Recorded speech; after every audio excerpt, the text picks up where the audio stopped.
Today is 14th November. At first, I wish you all a happy Children's Day. Today is birth anniversary Pandit Jawaharlal Nehru. He loves children very much. Children use lovely call him Chacha Nehru. Children's Day is very happy day for children. Thank you.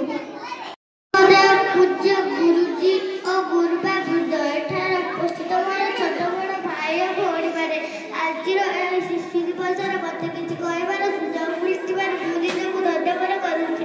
शिशु माने हेउछथि देशर शक्ति और प्रगतिर सूत्रधार।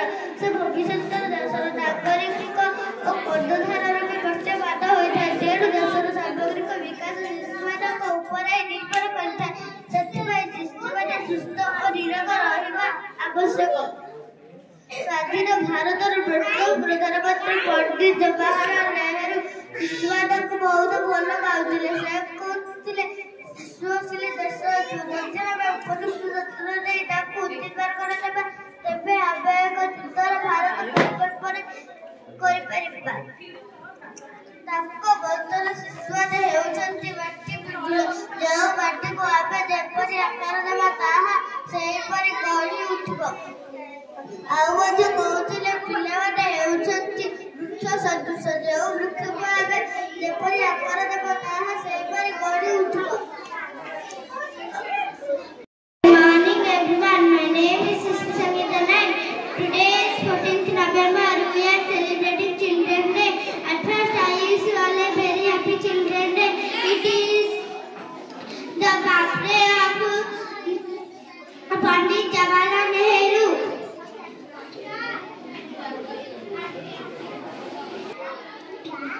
It is happy day of सभापति महोदय, पूज्य गुरुजी गुरुवृंद एवं मोर उपस्थित छोट और बड़ भाई भौणी मैंने आज पवित्र शिशु दिवस अवसर में मत किसी कहवा सुजोग मिलू मु निजक कम्प्लीमेंट करुच्ची। आज हूँ नवेम्बर मास 14 तारीख पवित्र शिशु दिवस। आज हूँ भारतर प्रथम प्रधानमंत्री पंडित जवाहरलाल नेहरू जन्मदिन। से शिशु मान को बहुत भल पाते। से प्रतिदिन पिला भविष्य भारत को देखिपारे। से कहते जदि वर्तमान शिशु मान उपयुक्त जत्न नि तेबे आम एक सुंदर भारत परिकल्पना कर। आज शिशु आसंता काली भविष्य। जवाहरलाल नेहरू 1899 मसीहा नवेम्बर 14 तारीख इलाहाबाद जन्मग्रहण करते। से पिलामान को बहुत भल पाते। पिलाने स्नेहरे चाचा नेहरू पर डाकती।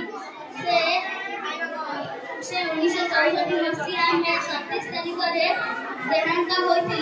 आज यही दिवस आम संकल्प करवा जे सर्वदा पितामाता और गुरुजन मानू सम्मान देवा जड़े सुनागरिक होगा। प्रति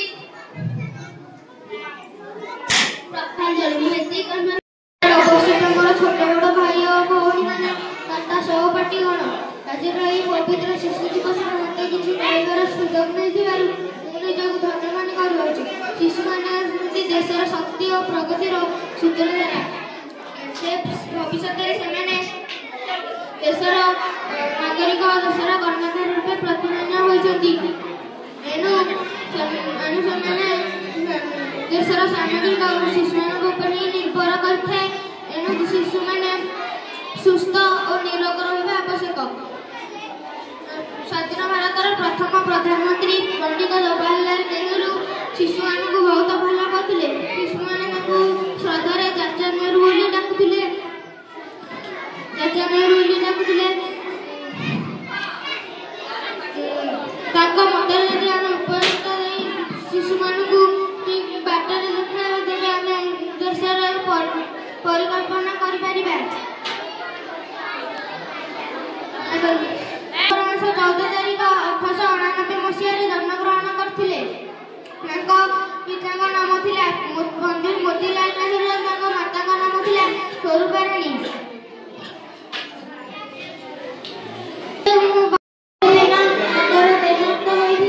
ଶେଷରେ ମୁଁ ସେହି ମହାନ ବ୍ୟକ୍ତିଙ୍କର ପଦ୍ମପାଦରେ ତାଙ୍କୁ ପ୍ରଣାମ କରୁଛି। ପୂଜ୍ୟ ଗୁରୁଜୀ ଗୁରୁମା ବୃନ୍ଦ ତଥା ମୋର ଛୋଟ ବଡ଼ ଭାଇ ଓ ଭଉଣୀମାନେ, ଆଜିର ଏହି ମହାନ ଦିବସରେ ମୋତେ କିଛି କହିବାର ସୁଯୋଗ ମିଳିଥିବାରୁ ମୁଁ ନିଜକୁ ଧନ୍ୟମନ କରୁଛି। ଆଜି ଆମ ଦେଶର ପ୍ରଥମ ପ୍ରଧାନମନ୍ତ୍ରୀ ପଣ୍ଡିତ ଜବାହରଲାଲ ନେହେରୁଙ୍କ ଜନ୍ମ ଦିବସ। ସେ 1899 ନଭେମ୍ବର ମାସ 14 ତାରିଖ ଆହ୍ଲାବାଦଠାରେ ଜନ୍ମଗ୍ରହଣ କରିଥିଲେ। ତାଙ୍କ ପ୍ରେମ ଓ ସ୍ନେହ ପାଇଁ ତାଙ୍କ ଜନ୍ମ ଦିବସକୁ ଶିଶୁ ଦିବସ ରୂପେ ପାଳନ କରିଥିଲେ। ସେ କହୁଥିଲେ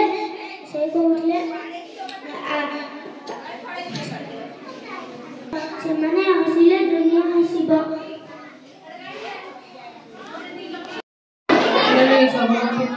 ପୂଜା ଗୁରୁଜୀଗୁରୁମା ବୃନ୍ଦ, ଏଠାରେ ଅବସ୍ଥିତ ମୋର ଛୋଟ ବଡ଼ ଭାଇ ଓ ଭଉଣୀମାନେ, ଆଜିର ଏହି ପବିତ୍ର ଶିଶୁ ଦିବସରେ ମୋତେ କିଛି କହିବାକୁ ସୁଯୋଗ ମିଳିଥିବାରୁ ମୁଁ ନିଜକୁ ଧନ୍ୟ ମନେ କରୁଅଛି। ଆଜି ହେଉଛି ଆମ ଦେଶ ଭାରତର ପ୍ରଥମ ପ୍ରଧାନମନ୍ତ୍ରୀ ପଣ୍ଡିତ ଜବାହରଲାଲ ନେହେରୁଙ୍କର ଜନ୍ମଦିବସ। ସେ 1899 ମସିହା ନଭେମ୍ବର 14 ତାରିଖ ଦିନ ଜନ୍ମଗ୍ରହଣ କରିଥିଲେ। ସେ ତାଙ୍କ ଜନ୍ମଦିନ ନଭେମ୍ବର 14କୁ ଆମେ ପ୍ରତିବର୍ଷ ଶିଶୁ ଦିବସ ରୂପେ ପାଳନ କରିଥାଉ। ସେ କହୁଥିଲେ, ଆଜିର ଶିଶୁ କାଲିର ନାଗରିକ, ସେମାନେ ହସିଲେ ଦୁନିଆ ହସିବ। ସେ 64 ମସିହା ମେ 12 ତାରିଖ ଦିନ ମୃତ୍ୟୁବରଣ କରୁଥିଲେ। ମୁଁ ସେହି ମହାନ ବ୍ୟକ୍ତିଙ୍କର ପାଦ ପଦ୍ମରେ ପ୍ରଣାମ ଜଣାଇ ଏ ବକ୍ତବ୍ୟ ସମାପ୍ତ ଚାହୁଁଛି।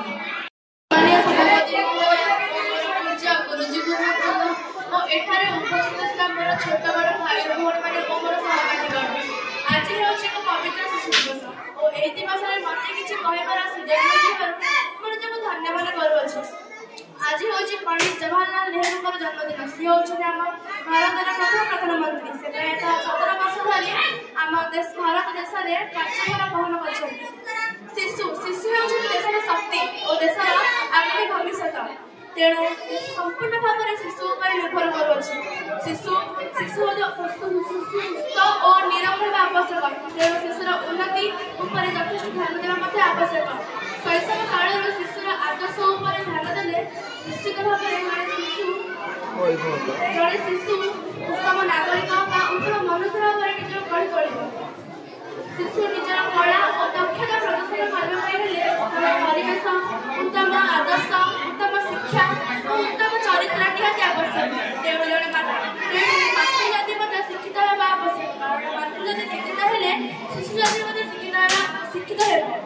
ଅନ୍ୟ ପାର୍ଶ୍ୱରେ ହେଉଛନ୍ତି ଗୁରୁ, ଯିଏ ଆମକୁ ବା ଜଣେ ଶିଶୁକୁ ନିଜ ଲକ୍ଷ୍ୟ ପଥରେ ପହଞ୍ଚିବା ପାଇଁ ସାହାଯ୍ୟ କରିଥାନ୍ତି ଓ ଉତ୍ତମ ମନୁଷ୍ୟ ଭାବରେ ଗଢ଼ି ତୋଳିବା ପାଇଁ ସାହାଯ୍ୟ କରିଥାନ୍ତି। ମୁଁ ଶେଷରେ ଏକ କବିତା କହି ନିଜ ବକ୍ତବ୍ୟ ସମ୍ପନ୍ନ କରିବାକୁ ଚାହୁଁଛି। ଆଜି ଆମେ ଶିଶୁ, କାଲିର ଭବିଷ୍ୟତ। ଆଜି ଆମେ ଶିଶୁ, କାଲିର ଭବିଷ୍ୟତ। ଆମକୁ ସ୍ନେହ ଦିଅ, ଆମେ ଦେବ ମହତ୍ତ୍ୱ। ଆଜି ଆମେ ଶିଶୁ, କାଲିର ଭବିଷ୍ୟତ। ଆମକୁ ସ୍ନେହ ଦିଅ, ଆମେ ଦେବ ମହତ୍ତ୍ୱ। ଶିଷ୍ଟାଚାର ଶିଖାଅ, ଭାଇଚାରା ଗଢ଼ିବୁ, ଶକ୍ତି ଓ ସାହସ ଦିଅ, ଦେଶ ପାଇଁ ଲଢ଼ିବୁ, ଦେଶ ପାଇଁ ଲଢ଼ିବୁ। ଧନ୍ୟବାଦ। ଶିଶୁ ଦିବସରେ ମୋତେ କିଛି କହିବାର ସୁଯୋଗ ମିଳୁଥିବାରୁ ମୁଁ ନିଜକୁ ଧନ୍ୟ ମନେ କରୁଛି। ପାର୍ଥିବ ଜଗତରେ ମନୁଷ୍ୟର ଜନ୍ମ ମୃତ୍ୟୁ ହିଁ ସତ୍ୟ। ତେଣୁ ଶାସ୍ତ୍ରରେ କୁହାଯାଇଛି, ଦେବତା ହେଲେ ବି ମରାଇ। ଯେଉଁ ଦେବତାମାନେ ମନୁଷ୍ୟ ରୂପ ଧାରଣ କରି ଧରା ପୃଷ୍ଠରେ ଅବତରଣ କରିଥାନ୍ତି ଓ ଦେଶ ଦେଶର ମୁଖ ଉଜ୍ଜ୍ୱଳ କରନ୍ତି, ସେମାନେ ନିଜର ସାଧନା ଓ କର୍ମ ବଳରେ କାଳଜୟୀ ହୋଇ ରହିଯାଇଥାନ୍ତି। ସେମାନଙ୍କ ଜନ୍ମ ମୃତ୍ୟୁ ଦିବସକୁ ଯଥା ରୀତିନୀତି ସହିତ ଧରା ପୃଷ୍ଠରେ ପାଳନ କରାଯାଏ। ଭାରତ ବର୍ଷରେ ପାଳନ କରାଯାଉଥିବା ଗୁରୁ ଦିବସ ଓ ଶିଶୁ ଦିବସ ଏହାର ପ୍ରମୁଖ ସ୍ମାରକୀ ଅଟେ।